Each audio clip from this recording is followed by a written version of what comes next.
Hello, I'm Christine Franklyn, an executive wellness coach, and I typically work with busy business founders, CEOs, and executives to help them get healthier and take care of their well-being. And my name is Silvana Siskov. I'm a nutritionist, health coach, and I wrote numbers of books focusing on health, weight loss, and well-being. And today we are going to talk about 5 habits that support your weight loss.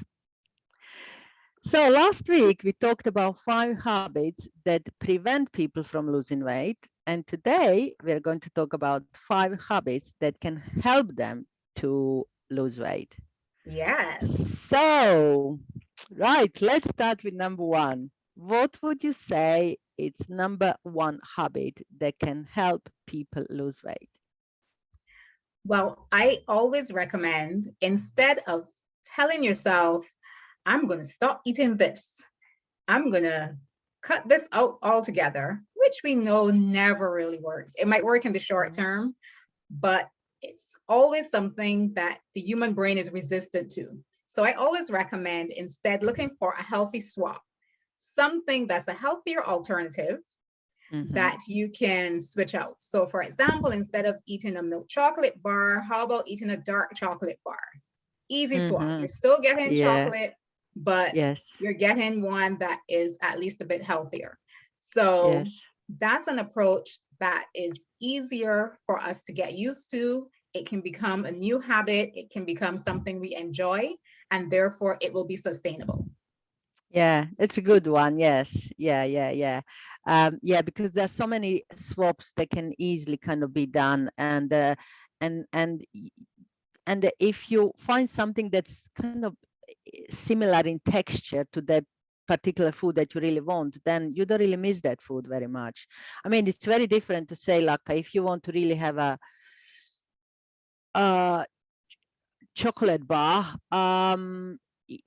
apple is not going to do much, but if you find something that's similar to it in terms of texture or a taste or something, then it could help, such as maybe a peanut butter, so that can really help people, just kind of think about what you can swap with what. So that's number 1. Number 2 habit that can prevent people, that can help people lose weight, I think would be start eating at the table. Eat only at the table. Because very often people grab a food while they are driving a car or walking around, or they're standing by the fridge in the kitchen. Or they open the kitchen cupboard, they saw something there and they have a little bit of something. But if you learn to eat only at the table, you're not going to eat any of those bits and pieces that you normally eat during the day. Yes, that's a fantastic tip. Yes. Yeah.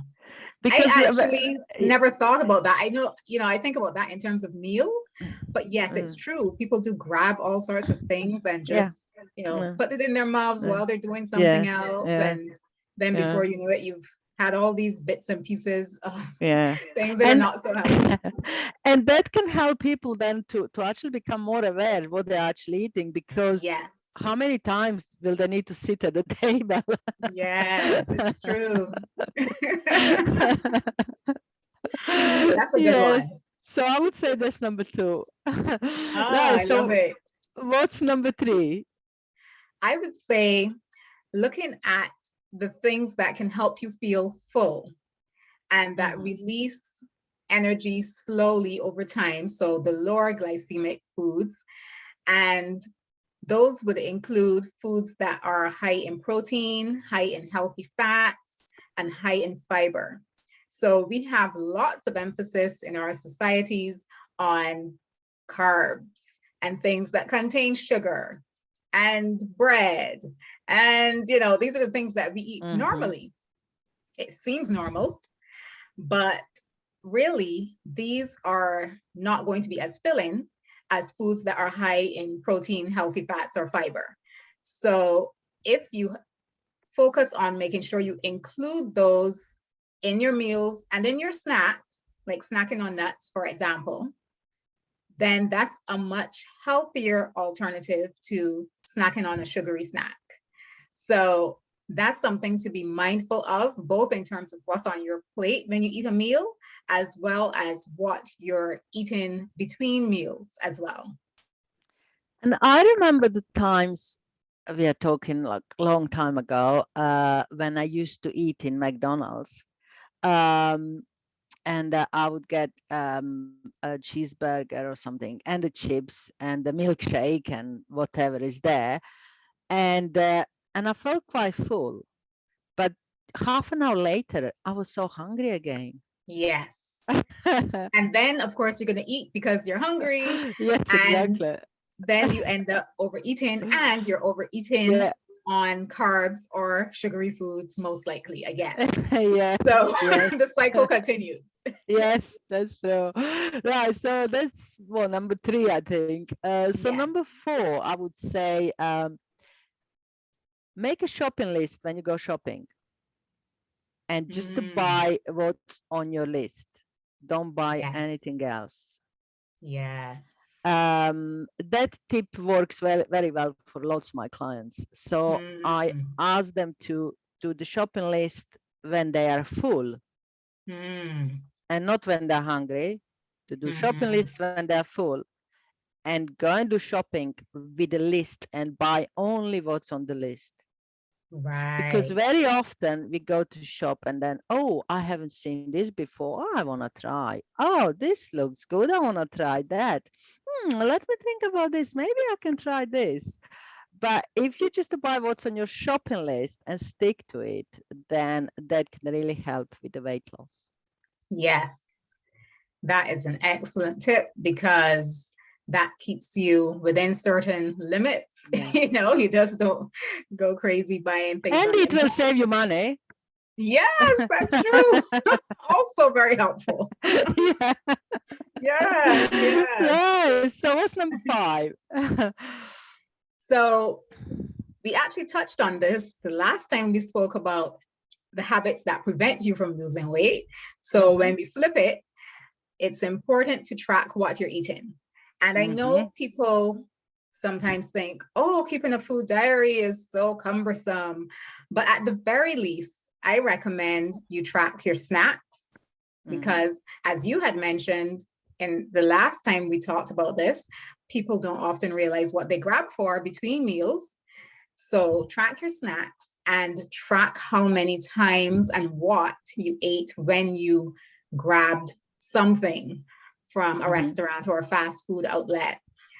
How many times per week have you done that, and what were you actually eating in those times? If you don't track anything else, at least track that. The times you ate out, and the snacks that you ate, and what you ate. And it's usually shocking when you stop to make a note of it at the end of the week. Usually people look at that list and thought, oh my gosh. Yeah. So it's really helpful to be very clear on what you're actually putting into your body. Yeah, and I wanna tell a little story about it, because when I did my training in nutrition, we had to, for 3 or 5 days, can't remember now, we had to do the food diary and track whatever we were eating during those time. And we kind of worked in pairs, and we had to, at the end of the day, we had to email our diary to this person we were working with. And I remember I used to send my email about 7, 8 o'clock in the evening to this person I was working with. And but then at 9 o'clock or so, sometime I would feel like a bit peckish. And then I thought, oh, no, I can't eat anything, because then I need to add it to my list. Then I need to send the email again. And I don't want to send another email. And that actually stopped me from eating. There you go. Really, really good. Yeah. which was Who would very have good. thought it would have worked that way? I know. I just became much more disciplined, kind of. Oh, well, I'm not gonna eat now because I need to send another email, and I don't want to send another email. It's be embarrassing to send another email. I already sent one at 8 o'clock. So yeah, that was very, very good. And the kind of when you write things down, you become more conscious of what you are actually putting in your body. Yes. And then you look at this list thinking, do I really eat this much? Do I really eat all this? And yet I think that's the problem with lots of people. Lots of people are not aware what they're putting inside of their bodies, and then they're thinking, why am I overweight? Why am I not healthy? Why am I not fit? Hmm. But yeah, it's all about tracking. Oh, yes, for sure.